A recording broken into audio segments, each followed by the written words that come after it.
Olá, pessoal. Engenharia na TV essa semana, dando continuidade aos nossos programas. E hoje nós novamente temos um convidado para conversar sobre a modalidade além da profissão. Ele é muito conhecido de todos, ele é uma pessoa que convive conosco há muito tempo. Ele é engenheiro agrônomo, mas além da profissão de agrônomo, ele também é escritor.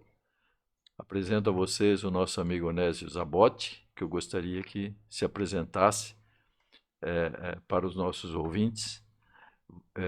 Nós não demos muitos detalhes a você, mas nós conversaremos entre nós, Zabotti, normalmente. Se você quiser falar com a câmera, você tem essa câmera aqui. Certo. E quando estivermos falando entre nós, normalmente seremos filmados pela câmera central. Seja bem-vindo. Bom, primeiramente quero agradecer o convite. É uma grande honra estar aqui nessa, né, Puccini, você que é o nosso mestre da engenharia, que vem batalhando tanto pela união da categoria, pela presença e que vem para a televisão, né, trazendo todas essas experiências, essas vivências. Então é uma grande honra estar aqui. O meu nome é Onésio, né, Antônio Zabotti. Alguns me chamam de Zabotti, mas... E a minha formação, como tu falou, eu sou formado em engenharia agronômica pela Universidade Federal de Santa Maria, né, no Rio Grande do Sul. E vim parar em Joinville porque na época eu fiz um concurso para a Caresc, que hoje é Ipagre. E aí eu passei no concurso, isso lá em 79. Aí fizemos um treinamento de 3 meses, um pré-serviço. E a partir dali eu fui escalado para Joinville. Coincidência ou não, podia ter ido para qualquer lugar do estado, né? Mas acabamos aqui. E como eu tinha estudado em Santa Maria, no Rio Grande do Sul, o Rio Grande é um estado muito produtor de arroz. É o maior produtor nacional, 70%. E eu, casualmente, fui trabalhar com os nossos italianos da Vila Nova, né? Os nossos arrozeiros. Então, ali que eu comecei realmente a fazer a parte de assistência técnica, crédito rural, né? Análise de solo, enfim, todo um acompanhamento. E que esse setor até hoje está aí, né? Presente em Joinville ao longo da história. Lá no nosso brasão, né, Putinho, nós temos lá, de um lado um feixe de arroz e de outro um feixe de cana, né? Que são culturas históricas do início lá da colonização de Joinville. Então essa é a minha trajetória. Depois, claro, fui para a Fundação 25 de Julho, aí depois nós fomos para a Secretaria da Agricultura e Meio Ambiente, depois secretário distrital de Piraberaba e funções no Estado também. Andamos incursionando em várias frentes. Zabotti, veja, eu normalmente te chamo de Zabotti. E às vezes Onésio. eu chamava de Onésio. Onésio. Era E um tio meu, o Névio, porque era um tio meu que ele era irmão marista, só que ele era Névio. E o dono do cartório botou um O na frente. então ficou. O sobrinho do Névio ficou o Névio. Era o Betone, era um Betone. E agora você estudou em Santa Maria, mas nasceu aonde? Eu sou natural de Erval do Oeste, no Vale do Rio do Peixe. Ah, você é catarinense? Sou catarinense de Erval do Oeste. E dali meus pais migraram para o oeste do Paraná, né? Para a região próximo de Umorama e Porã. E ali eu me criei na fase da juventude, eu passei com baiano, pernambucano, paulista, mineiro, o Brasil nosso, que é muito variado, né? Então eu tive essa vivência e dali eu fui para o Rio Grande do Sul. Meus ancestrais, uma parte era de Bento Gonçalves, né, por parte de pai, o Giacomo, meu bisavô, e a outra parte, os Milani, eram de Santa Maria. Quer dizer, você tem descendência italiana pelo lado de pai e de mãe? De mãe, isso mesmo, isso mesmo. E aí eu fui para Santa Maria, o caminho natural, né? E aí fiz agronomia lá em Santa Maria, me formei e a casualidade me trouxe a Joinville. Aí eu descobri que Joinville já tinha o América e Caxias, tinha um Zabotti que tinha jogado Grande jogador. no América, Sim, né? Grande jogador. Meu pai jogou contra o Zabotti muito. Meu pai foi o goleiro do Caxias na época que o Zabotti jogava. Pois é, olha só que história interessante. Sem dúvida. Uma época histórica. Eu não cheguei a conhecer ele, mas quando eu saía, o pessoal perguntava. Eu falei, joga bem futebol? Eu falei, não, esse não é meu chão. Não é. E, e lá no Rio Grande do Sul, Santa Maria é uma colonização mais alemã, né? Na verdade, né, Santa Maria eles chamam de a quarta colônia. Quando houve a colonização alemã do Rio Grande do Sul, nós comemoramos agora 200 anos, que o ano passado, né, foi em 1824, no dia 25 de julho, na região de São Leopoldo, Novo Hamburgo, e Santa Maria, na verdade, é a quarta colônia, já são os italianos que vieram, uma parte vieram para Caxias do Sul, Bento Gonçalves, e teve um grupo que foi para Silveira Martins, Santa Maria, aquela região toda. E tem também uma colônia alemã forte, claro, claro. Santa Maria é chamado coração do Rio Grande. Tem muita presença do exército, porque ali era uma base. Sabe, os castelhanos de vez em quando peleavam ali, estavam ameaçando invadir e tal, e ali Santa Maria sempre teve uma base muito forte, tanto do exército quanto da Força Aérea, né? Tem uma base aérea muito forte em Santa Maria. Além de ser uma cidade universitária muito expressiva, ela tem 5 universidades federais, é isso? A partir de um certo momento, ela teve uma presença muito forte das ordens religiosas, né? Palotinos e outras ordens, que tinham as faculdades privadas, aí criaram a Universidade Federal, né? Foi constituída, e depois disso, na minha época só tinha a Federal, mas depois disso outras unidades foram se incorporando, então é um centro universitário expressivo, né? Expressivo, expressivo. Eu conheço assim de passagem, um passeio que nós fizemos uma vez um passeio de Jeep, saímos de Joinville, fomos até cidade de Rio Grande, e de cidade de Rio Grande fomos ao Chuí, voltamos pelo cassino, pela praia, e aí fomos em direção às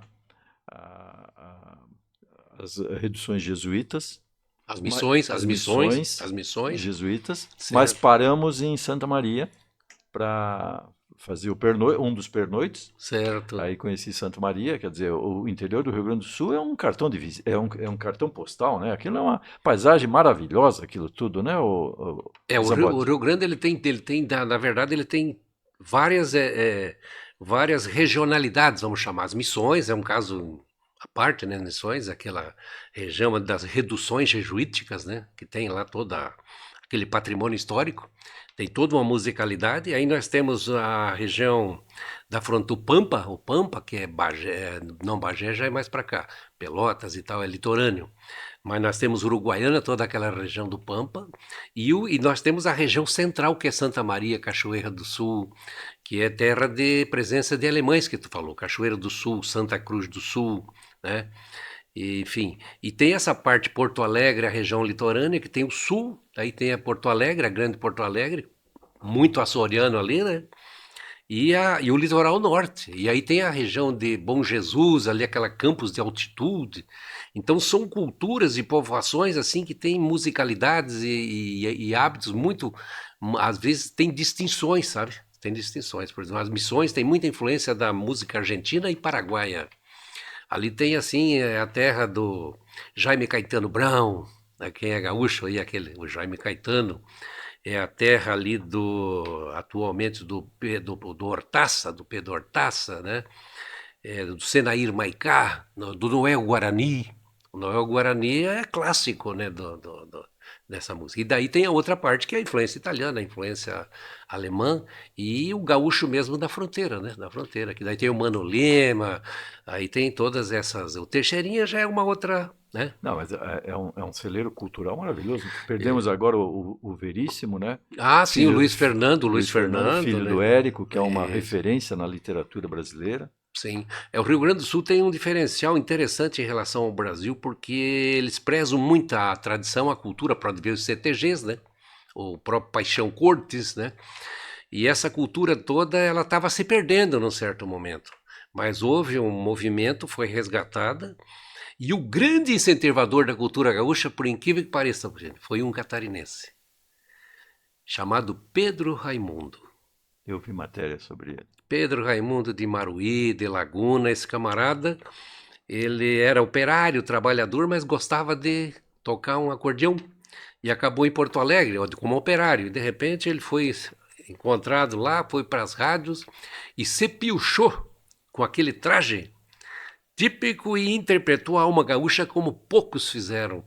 E ele foi tão influente, o Pedro Raimundo, que ele acabou influenciando o Luiz Gonzaga.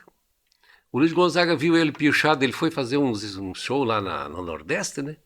E o Luiz Gonzaga viu ele piochado daquele, né? Ele falou, por que eu não boto um chapéu de couro e um traje típico da...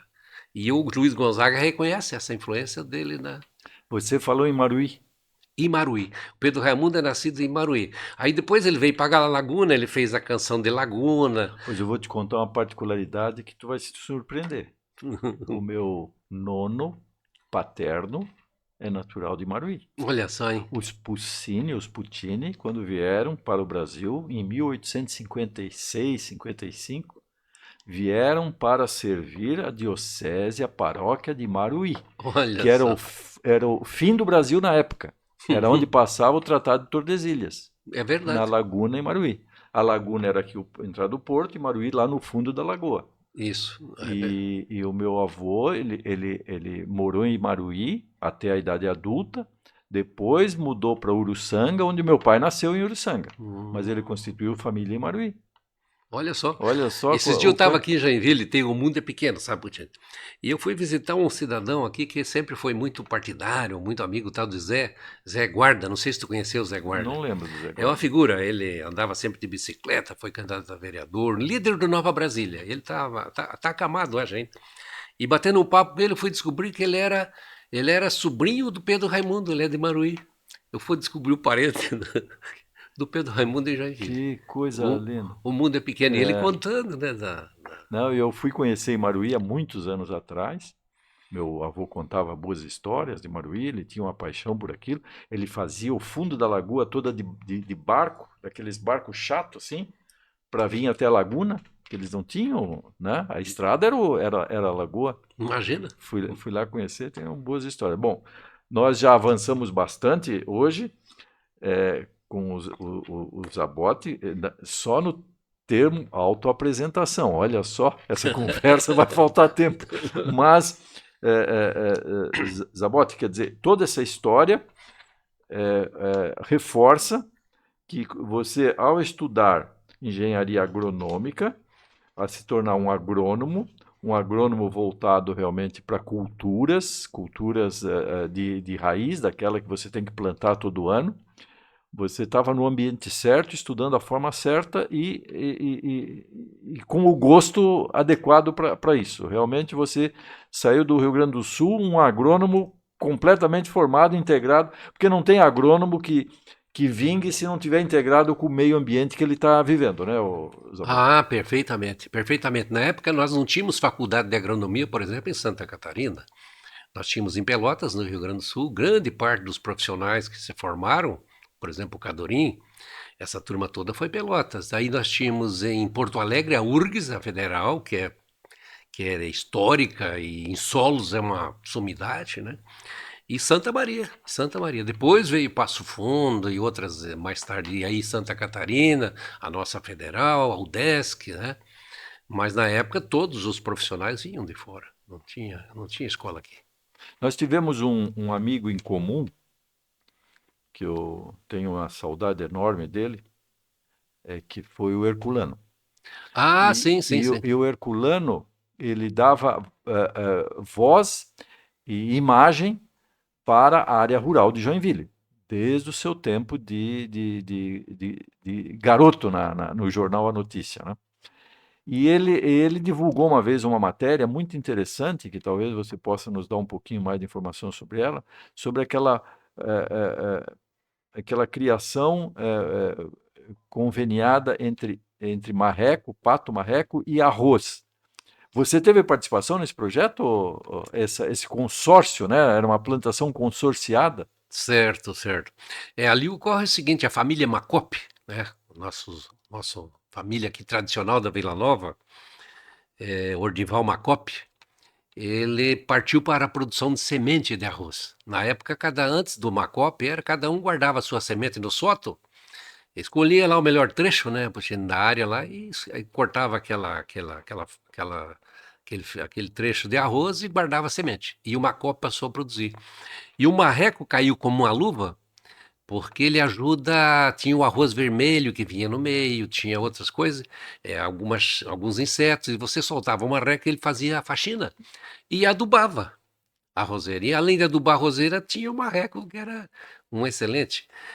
Nós participamos enquanto a Caresc, né? Nós produzimos um manual de orientação, né, sobre como fazer esse manejo, em que momento, essa coisa toda. Participaram alguns colegas como o Pedro de Almeida, de Jaraguá do Sul, né, o Demarque, enfim, toda essa ação em prol dessa introdução do marreco. Desculpe, mas então foi uma coisa importante. E veio o Globo Rural, fez uma matéria com aquele grande repórter, como é que era agora me escapa o nome, e aí teve repercussão nacional, né? A Folha de São Paulo publicou uma outra matéria, e hoje é indicado, sabe? A China pratica muito isso, o Japão pratica. Você faz uma agricultura, vamos chamar de sustentável, né? Consorciado e sustentável. Consorciada, bem usada a palavra. E o Macop foi a pessoa pioneira. Depois, outros fizeram essa prática, enfim, né? Bom, Zabotti, eu tenho formação em engenharia mecânica. Você tem formação em engenharia agronômica. E existem diferenças entre as nossas habilitações. Somos engenheiros, mas com diferença. A engenharia mecânica, você praticamente pode desenvolvê-la em grande profundidade, em grande amplitude, a nível teórico. E quando vai para a prática, você praticamente vai com tudo definido, vai com tudo já calculado, tudo já estudado. Então é muito comum você ver engenheiros mecânicos que não obrigatoriamente tiveram muito chão de fábrica, tiveram, né, grandes produções, grandes realizações. Diferente do agrônomo, né? O agrônomo, ele invariavelmente tem que estar no campo conversando com a população, conversando com o agricultor, conversando com a terra, conversando com a árvore, e quem não tiver esse gosto realmente vai mostrar pouco serviço, né? Estou certo ou estou errado? A agronomia, né, Puccini? A agronomia, ela tem algo diferente de algumas formações profissionais. O leque é muito amplo. Inclusive, nós tínhamos a engenharia florestal, estava dentro da agronomia, a zootecnia estava dentro da agronomia, e nós temos uma parte de engenharia que é uma parte de mecanização agrícola, equipamentos agrícolas, que nós interagimos muito com os engenheiros mecânicos, né? Porque a mecanização é que permitiu essa pujança nossa hoje, né? E laboratório, né? E E laboratório, muito laboratório. laboratório, porque tem fitopatologia, doenças de plantas, tem praga de plantas, né? Tem melhoramento genético. Se você pega o arroz, né? O arroz, por exemplo, eu estava vendo a média gaúcha agora da safra, é 8,7 toneladas por hectare. Se você pega 30 anos atrás, era 3 toneladas. Isso foi melhoramento genético, isso é manejo, isso é melhores práticas, equipamentos. Você pega na área de, por exemplo, eletrônica, para classificação dos grãos. Lá na eletrônica você separa o grão escuro, o grão quebrado, o grão só sai perfeito por laser. Então a agronomia ela tem uma interface com todas as áreas, as outras engenharias e muito com a biologia também, muito. A sistematização de plantas, A invasores. biologia das engenharias é a que mais lida com vida, né? Isso, exatamente. E são muitos os desafios. Tu sabe que o agricultor em geral, hoje a agricultura mudou muito. Antigamente, nossos pais, nossos avós, eles vieram para o campo, né? Basicamente, com os conhecimentos que trouxeram e tal. Hoje você encontra técnicos no campo tocando empreendimentos, você encontra profissionais da agronomia. O camarada não está mais ficando lá no campo porque ele não tem outra opção. Ele fica porque ele está afim de. Ele quer aquele negócio, né? Você pega uma COP, o filho dele, né, por exemplo, é agrônomo, ele é o responsável por toda a produção, a parte de sementes, acompanhamento de safra. O Rony faz todo esse trabalho, né? Não, e nós temos muito potencial na nossa região com essas novas culturas agora, que você não precisa mais tanta área, você precisa um bom trabalho de laboratório, um bom trabalho de Sim. análise. Sim, o que preocupa, viu, Potino, é que houve muita criação de muitos cursos e com uma estrutura de laboratório não à altura. Sim. Isso a gente tem que cuidar, qualidade do ensino, né? Realmente é melhor você ter, quando você monta um curso novo e tal, você tem que ter toda a estrutura de laboratório, Em todos os cursos. todos. E na agronomia em Santa Catarina houve uma certa pulverização, e isso preocupa, porque começa a haver uma seleção. Aqueles profissionais que realmente se destacam, tranquilo, mas e os outros que não têm toda essa, né, esse perfil? Zabote, nós vamos fazer um pequeno intervalo e já vamos retomar em seguida. Há mais de 40 anos, a Implatel é referência na produção de embalagens plásticas para os setores químico, farmacêutico, alimentício e cosmético. Com tecnologia de ponta e processos modernos, nossas embalagens fazem parte do dia a dia de milhões de pessoas, garantindo qualidade, segurança e inovação. Comprometida com a sustentabilidade e o respeito ao meio ambiente, a Implatel segue evoluindo, impulsionando o crescimento da empresa, das pessoas e da comunidade. Implatel Indústria de Plásticos. Desde 1995, a Helpro se dedica a impulsionar a produtividade e a inovação da indústria brasileira. Com mais de 1.200 projetos entregues, somos especialistas em desenvolver máquinas e soluções sob medida para a sua empresa. Máquinas especiais, automação de processos, prensas industriais e ferramentas de estampo. Tudo projetado com foco em eficiência, segurança e qualidade. Na Helpro, trabalhamos lado a lado com você para entender suas necessidades e elevar a eficiência operacional ao máximo. Helpro, soluções industriais, transformando desafios em inovação. Há décadas, Artefatos Produtos e Serviços é referência com a marca Persianas Superior, atendendo com eficiência e criatividade. Agora, em uma nova fase, unificamos nossa atuação como Plásticos Superior, com foco e qualidade em soluções para indústria e construção civil, mais moderna, mais forte, alinhada às tendências e inovações. Na linha de frente estão nossos espaguetes de amarração, varetas de solda e macrofibras para concreto, produtos com qualidade superior. Plásticos Superior, soluções que resolvem. Cliniar Climatização. Com 25 anos de atuação em locação de sistemas de climatização em edificações e tendas para shows, casamentos, feiras, formaturas e festas em geral, a Cliniar é a solução ideal para os seus eventos. Utilizamos condicionadores de ar de todos os modelos e ventiladores, e também atuamos com aquecedores. Estamos em Joinville, no bairro Bom Retiro. Cliniar Climatização.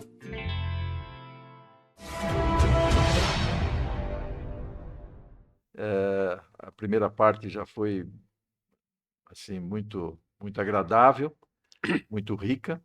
E nós vamos devagarzinho entrando para o além da profissão, ou seja, além de ser engenheiro agrônomo, como o Zabote já nos mostrou, que ele é um engenheiro agrônomo daquele que realmente vai no campo, pega na massa, conhece o agricultor, fala em profundidade. Ele também teve uma boa passagem política em vários momentos da nossa história, do nosso estado, e ele é um ativo produtor de livros, inclusive, hoje, presidente da nossa Academia Joinvilense de Letras. Zabote, vamos conversar um pouquinho dessa sua presença através dos meios políticos. Você, pelo que eu lembro, desde os tempos idos lá da nossa adolescência, pós-adolescência, pré-formatura, você foi mais vinculado sempre ao MDB, é isso? É perfeito, né, o Putin? Eu, na Universidade Federal, o gaúcho é muito politizado. Isso a história é politizada. Você pega o Luiz Fernando Veríssimo, o Érico Veríssimo, O Tempo e o Vento, toda a literatura gaúcha, ela tem uma fundamentação, né? Ainda agora eu vim ali, vi Rua Bento Gonçalves, né? E eu estudei lá e o gaúcho recebe muito bem, ele é muito cordial, muito hospitaleiro e tal. E não teve como não se envolver nessa questão política. Acabei no movimento estudantil, eu fui vice-presidente da Casa do Estudante do campus da universidade, recebemos Pedro Simon, recebemos as principais lideranças na época, e a grande bandeira da época, né, Putin, era pela redemocratização do país, né, para voltar ao sistema de eleições, voltar à escolha das lideranças, essa coisa toda. E nós nos engajamos nesse movimento lá naquela época. Quando eu vim para cá, automaticamente houve uma certa sintonia com algumas lideranças de Joinville que já praticavam essa questão. O Pedro Ivo, grande amigo nosso, né? próprio Luiz Henrique, os deputados, o Jeová, outro João Norberto Coelho Neto. E eu Mas acabei. tinha o agrônomo que foi vice-prefeito do Pedro Ivo, né? O Ivan Rodrigues. Ivan Na Rodrigues. verdade, o Ivan Rodrigues, né, ele não tinha formação na agronomia, ele era veterinário prático. Ah, veterinário prático. Mas o Ivan Rodrigues foi uma grande liderança rural. Ele fazia um grande trabalho, atendia realmente a área rural e até hoje ele é lembrado porque ele dominava, ele deve ter feito muitas capacitações, estágios, então ele tinha um grande domínio dessa parte. De tal forma que ele administrou as fazendas do Praita lá em Nova Esperança, no Paraná, né? No Paraná. Então foi interessante. E aí eu acabei envolvido e por uma circunstância que não era da minha alçada, houve no governo do Luiz Henrique, o primeiro governo deu uma crise ali, saíram alguns secretários, inclusive o Geniano Polo, que era presidente da 25, e aí o Arnaldo Santiago um dia, e o Brisco, o Dilson Brisco, sim, esse era colega agrônomo, era secretário do planejamento. Aí eles me chamaram porque eu não tinha interesse de exercer uma função. Eu estava bem, estava na Caresc, tinha feito um concurso para o Ministério da Agricultura, tinha passado, ia trabalhar inclusive na área do porto, de expedição e essa coisa O aí. Geniano, você chamou. Polod. Ele era Veterinário. veterinário. Eu lembro dele. Eu conheci ele. Médico veterinário. Grande profissional, Sim, grande profissional. conheci ele. E aí, eu no primeiro momento, eu não aceitei, sabe? Eu não aceitei porque eu tinha outros projetos. Eu tinha outros projetos em andamento. Mas eles insistiram tanto que eu acabei assumindo a Fundação 25 de Julho, né, em Piraberaba. E ali nós levamos a nossa experiência de Acaresc, que foi importante para o município, porque a gente tínhamos pré-serviço, toda uma metodologia, e fomos montando um time. O time era muito pequenininho e tal. Aí o Darcy de Matos, por exemplo, começou a trabalhar comigo. A esposa dele, a Carmen, também, a Maria Cadorim, o Anselmo estava na Caresc. E aí nós começamos o trabalho, aí eu fiquei ali um tempo, aí na gestão do seu Freita nós tivemos umas divergências políticas. O seu Freita tinha um estilo e nós éramos a juventude, né? E aí no governo Pedro Ivo eu fui para o Estado. O Pedro Ivo nos convidou através do Newton de Conto e nós fomos para a Cidasc. Aí eu fui diretor técnico da Cidasc e nós reestruturamos todo esse serviço de defesa e vigilância sanitária animal, que hoje Santa Catarina, se ela está livre de vacinação, é referência internacional, isso começou lá. Foi toda uma reestruturação, uma nova dinâmica. Depois eu fui presidente da SEASA, aí depois nós adotamos a interiorização desse sistema do Estado, viemos de volta para Joinville, e no segundo governo do Luiz Henrique, daí eu voltei para a Fundação. Depois aí houve vagou a Secretaria da Agricultura e Meio Ambiente, o Braulio era o secretário, aí o Braulio me chamou, eu fui para a secretaria, e depois fomos para a Secretaria Distrital de Piraberaba, ficamos 4 anos lá, uma experiência muito rica. Eu não queria porque eu não entendo de obra, né? Aí o Luiz Henrique chegou e falou, não, às vezes é bom mudar de lugar para ver as coisas de Mas outro. entende de gente, né? Né? Você não entende de obra, mas entende de gente. Daí ele me levou para lá e tal. Aí, em seguida, nós tivemos o governo do estado veio para o lado caiu o Paulo Afonso, governador. E aí eu voltei a ser gerente da Ipagre, porque eu continuava vinculado. Sim. E ali eu continuei por 15, 16 anos, criamos o centro de treinamento, enfim, mas sempre, o segredo de tudo, né, Patini? Sempre ouvindo a comunidade, conselhos, nunca evitava ao máximo tomar decisões isoladas, sempre compartilhando, discutindo, tanto com a equipe técnica quanto com... Com relação à Ipagre... E aí o grande projeto que tem lá hoje é a Escola Agrícola, que a ideia da Escola Agrícola surgiu lá atrás. Depois o Voltolini veio no governo do Luiz Gomes e consolidou.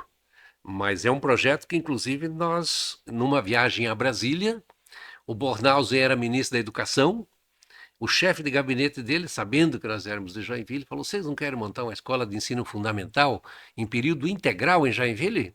O Bornhausen tinha esse projeto das escolas técnicas, lembra? Sim. Que ele entendia que a escola técnica é fundamental, e é verdade. Né? Então, esse foi meu caminho por aí, né? Na parte profissional. E só destacando agora a base da Ipagre hoje, que eu faço alguns cursos lá de vez em quando, porque eu tenho também uma pequena propriedade ali, que você conhece de longa data, já vamos conversar com sobre essas nossas Tu é experiências. pioneira ali, né? Tem, O lúpulo, tem o lúpulo. algumas coisas de pioneirismo ali também, É. mas pouca gente sabe que nós temos um grande centro de treinamento na área agrícola, nos assuntos da agrícola, na IPAGRE. Na IPAGRE. A IPAGRE é um grande centro de treinamento, que coisa bonita, tem alojamento, tem refeitório, salas de aulas. Recentemente nós tivemos reunidos lá 2 dias fazendo a revisão do plano de manejo da nossa APA Dona Francisca. Ah, foi, é? Foi Olha que lá e maravilha. muito bacana. Ali tinha o CDB, não deu certo, e nós, graças a uma ação conjunta aí com o Dir Nunes, que era vereador, a Gilson Tebaldi, essa coisa toda, nós trouxemos o 13º Centro de Treinamento para Joinville. Quer dizer, não é... Está em Joinville, mas é para do Santa estado. Catarina. Por tema, né? Por Os tema. centros de treinamento são temáticos no estado. Assuntos regionais, por exemplo, piscicultura, é Joinville. Falou em piscicultura em Santa Catarina, em capacitação, isso já vem de muito tempo. O melhor curso de preparo para produção de peixe de águas continentais está ali no centro de treinamento da IPAGRE. E além do peixe, vocês também têm lá a questão de culinária, alguma coisa? Ali tem a parte hoje que, né, é importante, né, Putin, né, o produtor não vender o produto in natura, mas agregar valor. Sim. Então você tem processamento de frutas e hortaliças, né? Você tem a parte de panificados com N formas de aproveitamento, resgate de receitas coloniais, né? Então isso tudo gerou toda uma dinâmica, e tem floricultura e jardinagem, o turismo rural, que é uma grande bandeira, e ali trabalha-se tudo integrado, né, Puxinho? Tem a antiga Fundação 25 de Julho, Sim. tem a Escola Agrícola, tem a Casa Krieger, tem a Cidasc, tem a IPAGRE. E agora vai ter o Palácio das Orquídeas. Então aquilo ali, na verdade, é um centro 25 de Julho que não existe similar no estado de Santa Catarina, e eu creio que não existe no Brasil. Onde você consegue integrar os órgãos estaduais, os órgãos municipais, né, e a comunidade organizada. Sim, o Conselho Municipal de Desenvolvimento Rural, não sei, todas as ações são discutidas. Volta e meia estamos reunidos lá, e vai um recado aí para o nosso amigo Maia, que está coordenando o DR. É verdade. E ele está dando um bom dinamismo. A tua equipe que está lá, que a gente... Aliás, quando eu comecei essa experiência, falando rapidamente aqui, de lúpulo na nossa região, o Zabotti me disse: você é um homem muito corajoso. Até fiz um artigo, está nesse livro aqui. E ele escreveu um artigo a respeito dessa experiência, publicou num jornal. E tá no livro, que nós já vamos falar em seguida. Fiquei muito lisonjeado. Fez referência ao meu cachorrinho, que depois sumiu. Então, Zabotti, realmente é uma vivência riquíssima, sem dúvida nenhuma, muita experiência, muita caminhada. E como é que a literatura entrou na sua vida? Conta para nós porque, veja, para literatura não há idade. Nós estamos aí no ápice Como é que a literatura entrou, e vamos ter muito benefício ainda dessa sua atividade? Conta para nós. Na verdade, né, Putinha, tem muito a ver com o Rio Grande do Sul. Onde eu estudei, o pessoal fomentava muito escrever textos. Nós fundamos um jornal chamado O Fogareiro, lá na universidade. E quando eu vim para cá, eu já escrevi algumas coisas assim, mas sem maiores pretensões. E o Herculano Vicenzi, esse italiano lá de Taió, o Herculano apareceu lá na Caresc e tal, conversando, e como nós tínhamos essa capilaridade... Saudoso Herculano. Saudoso, grande. Eu considero o Herculano o pai do turismo rural em Santa Catarina. Ele familiar, da agricultura familiar. Agricultura familiar. Da agricultura familiar. Tem aquele de Lages que é o modelo que já estava mais firmado. E aí eu comecei, o Herculano pediu para escrever alguns artigos para o Jornal Notícia. Lembra que o nosso grande Jornal A Notícia? Sim. O grande Jornal A Notícia, ele tinha ali espaço para que pessoas contribuíssem. Aí eu comecei a mandar para lá o material, e eu também, o meu português não era... né, não era essa coisa toda. Como todo engenheiro, né? Como todo engenheiro. O Camacho dizia: o engenheiro tem que escrever bem, não tem essa de... Né? Lembra do Fernando Camacho? Fernando Camacho, ele ficava bravo quando ele pegava um memorial descritivo. Isso não é engenheiro. Engenheiro tem que escrever bem, não é só saber fazer conta. E aí o Lazares, o Ari Lazares, ele era revisor, ele me ajudava lá e tal.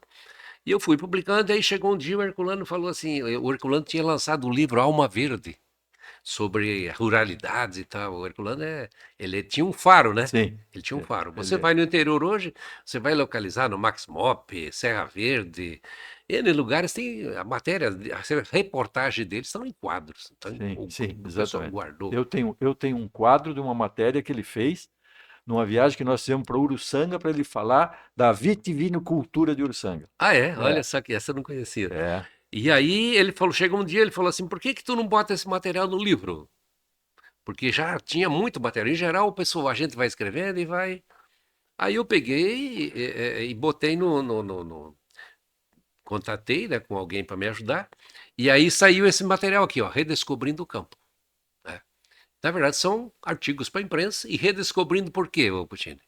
Porque o campo mudou e muito. Quando eu me formei em agronomia, eu entendi o campo como lugar para produzir comida. Proteína vegetal e animal, né? Cereais e pecuária.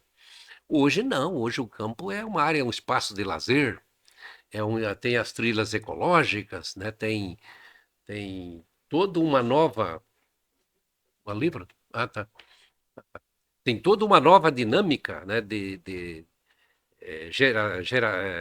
Lazer, principalmente, né? O turismo rural, trilhas, montanhismo. Então criou-se. Então, redescobrindo o campo é justamente esse novo viés, né, que aparece e que abre um leque, a questão de observação de aves, por exemplo, toda essa questão toda, a produção de água, né, produção de água, preservação de mananciais, tal. Isso aqui é um registro histórico Ele de atividades. ele vem desde 2013 a 2017, né? Então são vários momentos, vários personagens e desse gênero.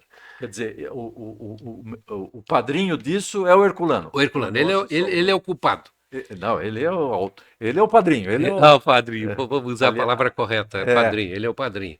Então, a partir dali, e eu também ingressei na área da poesia, né? Minha mãe era uma pessoa muito sensível, e ela tinha uma veia poética, ela não escrevia, e eu, do Rio Grande do Sul, o gaúcho que não declama uma poesia gaúcha não é gaúcho, tem ao menos um verso ele tem que saber, né? Então, ali eu convivi muito com o pessoal como Armindo Trevisan, a escola do Nejar, ali tem o Alcides Maia, o Rio Grande tem uma riqueza cultural na área da poesia que é fabulosa. Tem a típica, mas tem a outra, né? E o Augusto Maier, essa coisa toda. E daí, quantos títulos você já tem produzido? o total, eu tenho 14 e está saindo mais um agora, ficou pronto hoje. Esse aqui é de crônicas também? Esse também segue a mesma linha, esse aqui é Gaviões do Piraí. Esse eu tenho.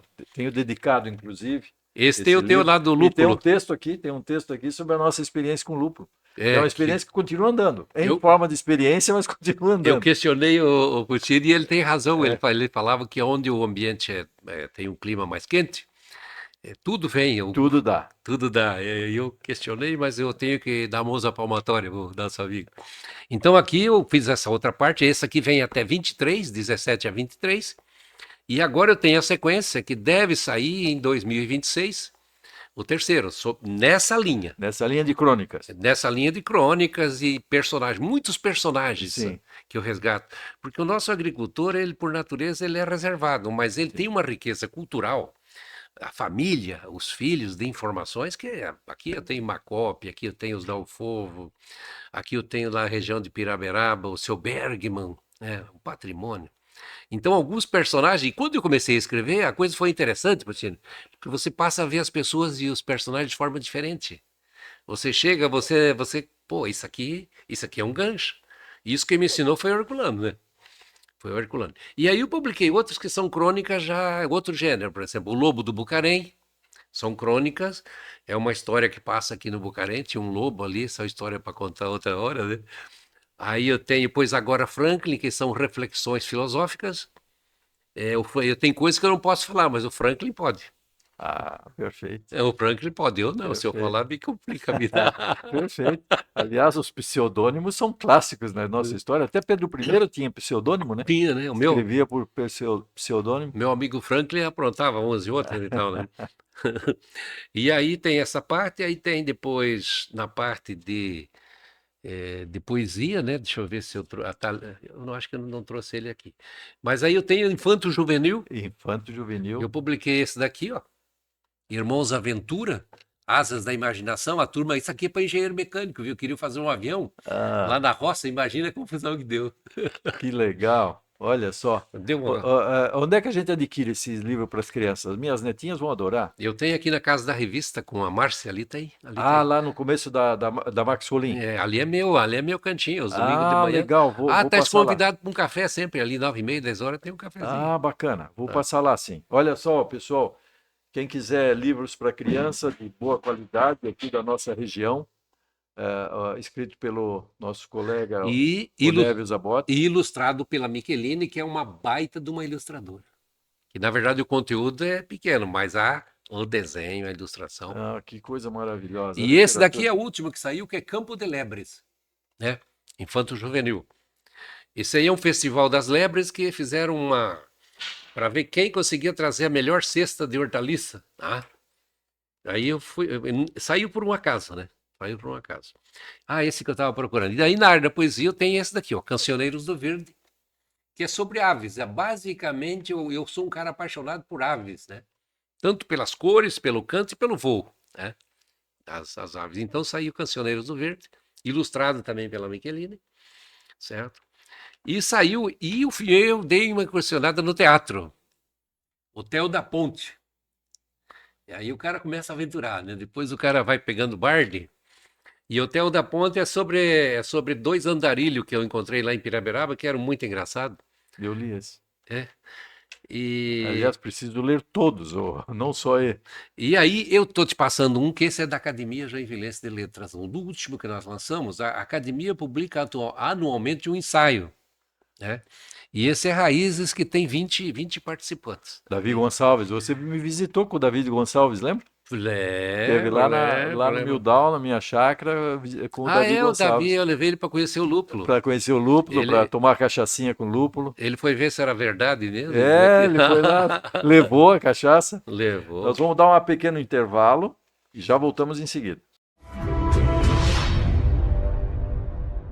Há mais de 40 anos, a Prêmio Seguros é sinônimo de excelência e confiança. Seja para sua família, sua empresa ou sua carreira, nossa equipe é especializada e tem soluções personalizadas para cada necessidade. Proteção e tranquilidade. É assim que a Prêmio Seguros faz a diferença na vida de milhares de pessoas em todo o Brasil. Para engenheiros, oferecemos soluções exclusivas de responsabilidade civil e riscos de engenharia. Confie em quem entende de proteção. Prêmio Seguros, corretores profissionais.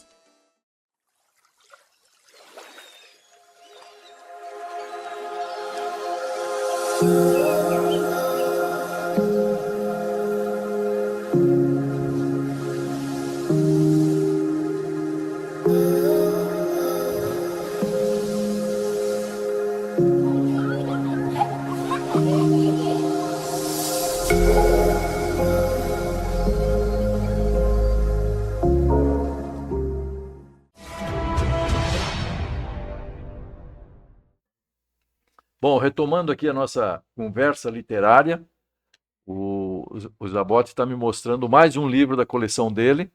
Que é A Lenda da Cobra Catuto. Isso aqui é um colega nosso, agrônomo de Araquari, filho de Araquari, o Pedro Almeida, que eu já falei até. Ele contava uma história que tinha uma cobra ali que disputava os peixes com os pescadores, né? E é uma lenda que circula, e que eles tentaram pegar essa cobra fazendo uma espécie de espinhel com catuto. Catuto são aquelas cabaças lá Sim. E que tinha ali na escola agrícola. E é uma história engraçada, porque na verdade é uma espécie de uma lenda. E que a lenda quis desmistificar, mas a população não aceita. A lenda com lenda. A lenda não foi subjugada com a realidade. Com a racionalidade. Com a racionalidade. Não pode. Zabotti, nós temos no CAJ também uma tradição de livros. Nós, na década de 90, em 94 particularmente, nós procuramos o nosso colega Apolinário Ternes, que você também deve lembrar e conhecer, lá do tempo Ele é da colega notícia, nosso da academia. é colega da academia, e a nosso pedido, ele escreveu esse livro, Joinville, a Construção da Cidade, que a inspiração original era recontar a história de Joinville, que ele já tinha contado, segundo o aspecto econômico, segundo o aspecto de imigração, das etnias e tudo mais, mas nós queríamos que a história fosse recontada pelo viés das suas obras de engenharia. Ficou um trabalho muito bom, em 1994, é uma edição extinta, nós estamos até pensando em reeditar isso com uma revisão, né? Mas fizemos também, aos 60 anos, um livro com o Gelbke, O Wilson, colega nosso da academia. também colega da academia, escreveu sobre o CAJ 60 Grande anos. escritor, grande escritor. Ficou um trabalho muito bonito, ele realmente Grande botou escritor. ordem na história do CAJ, está registrado. E agora, bom, nós temos também algumas matérias técnicas, nós temos aqui a cartilha da qualidade do ar interior, que é tema de, inclusive, de seminários que a gente faz. Um assunto importante em termos de saúde. Fundamental. Fundamental. Muitas vezes negligenciado. Eu, particularmente, para quem se interessar, é só fazer contato conosco pelo nosso site, pelo nosso e-mail. Eu tenho também produzido uma cartilha para a vida profissional que eu distribuí entre pessoas. Isso não teve distribuição comercial e nem, não tem. Você, inclusive, ganhou um exemplar. Li, reli e recomendo. Né? Recomendo. Então, nós gostamos de livros e registros. E agora estamos lançando um livro dos 70 anos do CAJ, que na realidade é quase que como um relatório histórico. Foi feita uma pesquisa em todas as nossas histórias, em toda a nossa evolução. Era para ter sido lançado o ano passado, quando festejamos 70 anos, mas esse ano ainda é o ano dos 70 anos, em que nós temos 70 anos de idade esse ano, então estamos lançando esse livro agora. Ele está sendo revisado pela Bernadette da Manuscritos. A Bernadette é colega nossa, uma grande escritora, certo? E em termos de edição, é uma pessoa assim preparada. Ela foi vice-diretora do Bolshoi por vários anos, né? E quem vai fazer a abertura desse nosso livro é o Mário Aguiar. Ele já nos mandou um manuscrito, ficou muito bonito. Quer dizer, um livro robusto. Então, Onésio, fica aí o registro de que essa veia literária realmente no nosso meio ela é bastante significativa. Ô, Puccini, eu vou te contar uma coisa. Joinville tem uma tradição literária muito forte, que está meio adormecida. A academia tem essa missão de resgatar, mas hoje tem muita gente escrevendo muito bem em Joinville. Boas editoras também.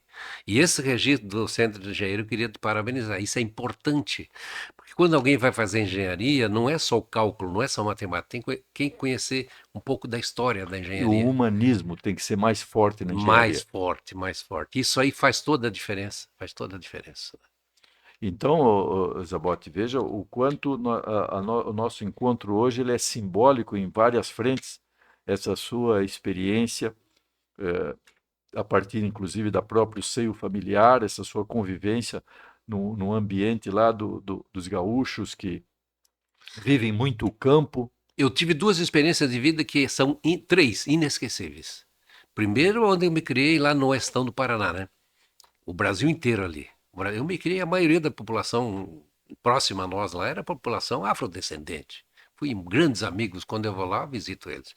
E o Rio Grande do Sul, porque o Rio Grande é um poço de cultura, e Joinville também é algo impressionante, né? A garra do joinvilense, a performance do joinvilense é algo...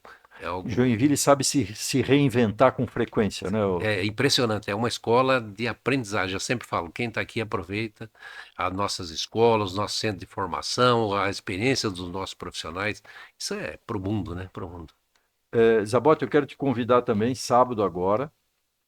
Desculpe, esse programa vai para a semana que vem, em que nós estamos gravando. Essa semana nós teremos a nossa feijoada no CAJ. Então, eu estou te convidando pessoalmente, mas quem estiver nos assistindo, Outro- e a feijoada já passou. Nós vamos contar no próximo programa realmente essa feijoada. E você também é muito integrado nessas festas regionais, essas participações. Você me falou que vai ter uma grande agora na nossa região aqui? Sim, ô, Xene, bem lembrado, a Festa da Colheita, a tradicional Festa da Colheita. Ela acontece na Sociedade Dona Francisca, ali no pé da serra, a partir de sexta-feira, da próxima semana, dia 12, 13, por ali, né? Na semana que vai estar passando o nosso programa, então justamente fica aí o E convite para todo tem mundo para a aquele, festa da colheita. tem um tal, como é, eu tenho dificuldade em falar Schatzauer, né? Schwarzauer. Sexta-noite lá é imperdível. E domingo de manhã tem um desfile típico que vale a pena para ver a garra daquela turma ali da Dona Francisca, do Quiriri, ali daquela região. Então, é uma festa tradicional, é uma festa que vem da Europa, ela é uma festa chamada pagã, que no final da colheita as pessoas faziam uma festa para comemorar. Então eles enfeitam o salão com produtos, aipim, banana, E no fim tudo é distribuído. e no fim eles liberam para quem conseguir pegar, fica pendurado lá nos tetos e tal, e couve-flor. Agora, final da próxima semana, sexta-feira, dia 12. Começa, né, na sexta, Sexta-feira, dia 12, sábado e domingo. então ele vai ser dia 12 na sexta, sábado dia 13 e domingo dia 14. Isso aí, é isso aí. Então, esse final de semana, quem acessar ali Dona Francisca já vai encontrar ali a programação muito rica essa. E as preparativos, tudo é tudo feito pelas senhoras ali da Sim, comunidade. eu Muito conheço bem esse pessoal. Os mareco, o famoso mareco, né? Mareco com repolho roxo. Nós na Sociedade Mildau, uma época, Ah, sim, sim. eu fui presidente da Sociedade Mildau e queríamos fazer uma festa a mais. Nós tínhamos uma festa muito bonita, que era a Festa do Cará, e queríamos fazer uma segunda festa para duas no calendário do ano. Aí inventamos a Festa do Pato. E o nosso amigo Herculano levou a Festa do Pato para dentro do jornal A Notícia. Grandes recordações. O Herculano realmente foi o grande incentivador da festa. O jornal A Notícia deu grandes coberturas. Ela entrou no calendário da cidade e a integração da comunidade com esse tipo de iniciativa é uma coisa maravilhosa. A corrida do pato ela surgiu depois, quer dizer, não tinha muito a ver com a ideia original da festa, era ser uma festa de culinária, uma festa para valorizar esse esforço todo do pessoal, né? E no fim a corrida do pato acabou sendo a âncora da festa e teve uma passagem muito interessante que tinha raia, tinha tudo lá, tinha a TV foi filmar e o JP era um dos transmitiu a corrida pela rádio ao vivo e aí teve um pato que saiu correndo e daqui a pouco ele voou. O pato voou, saiu voando pela trilha dele, daqui a pouco ele subiu, passou por cima da sociedade e foi embora. Foram para cima do radialista dizendo, sim, agora, como é que fica? Muito simples, é uma corrida, não é uma voada, está eliminado. Mas você sempre teve, né, o Zabotti, integrado nessas festas. O Joinville tem uma característica interessante, né, Puccini? As festas locais, elas são muito expressivas. Você pega o Rio da Prata, a festa do Colono, tem uma tradição enorme, foi agora, né, no mês de julho. O Piraí tem a sociedade lá do Jacó, lá do Piraí. Tive um evento grande para aquela região agora, recentemente. Sim, ali tem então a tradição. O Santo Antônio tem a Festa da Polenta, que é um evento expressivo. Então são vários momentos assim que realmente acontecem. Tem outras também, né, que são mais de comunidade, de igreja, que fazem parte da tradição, né, das famílias. Mas vai ter também nesse final de semana, do dia 12, do dia 13 e 14, nós vamos ter uma grande feira na Ceasa. É a terceira edição desse ano e tem sido um sucesso, porque ali você uma oportunidade para comprar mudas de frutíferas, de ornamentais. A Associação Joinvilense das Indústrias Artesanais, com a sua linha de produtos, são mais de 60 empreendedores. Tu conhece alguns ali do Mildau, né? E da região. Então, é uma feira assim que caiu bem. Vem pessoal da região de Canoinhas, com as frutas vermelhas, frutas pequenas, Vem o pessoal do Vale do Itajaí, então também esse final de semana vai estar a Dona Francisca, Feira da Ceasa. Então Joinville cada dia mais tem essas tipicidades que são importantes, né? São importantes. E apesar de não notar-se muito quando a gente passa, porque toda a área rural, você não vê muita pessoa, você vê muito campo, você vê muita plantação, mas quando há esses encontros, realmente mostram uma sociedade pujante, uma sociedade riquíssima em valores, em serviço voluntário, né, o Zabotti? É uma notícia, viu, Puxene, interessantíssima. A maior população rural de Santa Catarina é a de Joinville. Olha que informação São interessante. mais de 17 mil habitantes. Isso é maior do que muitos municípios de Santa Catarina. Só que dessa 17, 7 mil se dedicam, tem a principal fonte de renda na agricultura. E tu coloca bem, não aparece para quem circula, para quem passa. E a agregação de valor de derivados de cana-de-açúcar. Hoje nós temos ali a cana-de-açúcar, tem alguns produtores tradicional, é melado, é mousse, é cana para garapa. Você vai aqui na catedral, tem aquela garapa gostosa, alguém está produzindo aquela. Não, inclusive, lá na feira do Krieger, Sim, eles vendem uma garapa, eu acho que ela é pasteurizada, Sim. engarrafada, Sim. você leva para casa, põe na geladeira, ela fica lá um tempo grande. é do Valdir Batista, que produz lá na estrada, lá no Neudorf, na região da Vila Nova. É orgânica, produção orgânica. É uma delícia. Eu acho que ele põe um pouquinho de limão dentro, porque o gosto é uma... o Valdir. O Valdir, ele é um ex-policial da Florestal, aposentado, e ele tem uma propriedade lá e ela é certificada pelo Instituto, pela Ecovida, e essa garapa é entre os produtos que ele... Não, a Feira Krieger ali ela tem vários... A apicultura é forte na nossa região. A apicultura, nós temos hoje 2 produtores, inclusive o João ali do Quiriri. O João agora ele tem ele tem um selo virtual lá, que é o selo Arte, e é produção orgânica, ele comercializa no Brasil inteiro.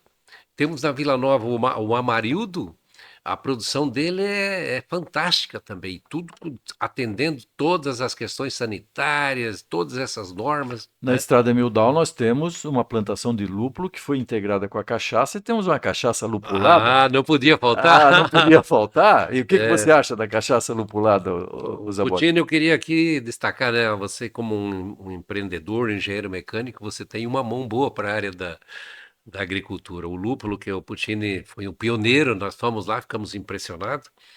E aí ele já passou para agregar valor, para botar na cachaça e dar todo um Feita sabor. lá no Maximop, a cachaça é do Maximop. É Maximop, exatamente. E aí deu todo um sabor diferenciado, além de tu ter feito lá o biofertilizante para adubar. O biofertilizante, ela é orgânica, 100% orgânica, não tem nada, absolutamente nada de químico. O biofertilizante, tu desenvolveu todo o aparato. Conforme um curso que nós fizemos na IPAGRE. Isso dá um diferencial muito grande. E compostagem também. E compostagem, fazemos compostagem também. Então você está de parabéns, realmente, como engenheiro mecânico, você está excelente, como agrônomo também. Mas nada conversar com as pessoas certas, né? Você foi uma das primeiras pessoas que nós consultamos antes de começar essa experiência. Maravilhoso. E toda a tua equipe lá na IPAGRE. Ali a equipe, né? E o lúpulo hoje, na verdade, ele é um desafio, né, Puccini? É um desafio, Olha, mas... a produção está provada que dá de boa qualidade, dá em mais de uma safra. Agora nós temos que estruturar toda a cadeia, até a cadeia não está montada. E sem a cadeia estar montada, fica bastante comprometido. Zabotti, queremos agradecer a sua presença. O convite está sempre aberto. Nós temos aquela modalidade Minha História. Você está aqui convidado para vir gravá-la, apesar de que esse programa já contou uma boa parte da sua história. Por favor. Eu quero agradecer imensamente, né, Puccini? Eu já conheço o José Tales Puccini, nosso engenheiro. Eu quero reconhecer a tua motivação em unir a categoria através da Associação do Centro de Engenheiros. E foi uma grande honra estar aqui e poder compartilhar um pouquinho da vivência, né? Da nossa vivência aí em termos de agronomia, em termos de literatura, né? E isso é importante. Muito agradeço de coração. Obrigado pela presença. A vocês que estão nos assistindo da TVBE, agradecemos ao espaço que nos cede, aos nossos apoiadores. Continue nos assistindo, nos mandem mensagens que nós recebemos com muita satisfação. Até a próxima semana.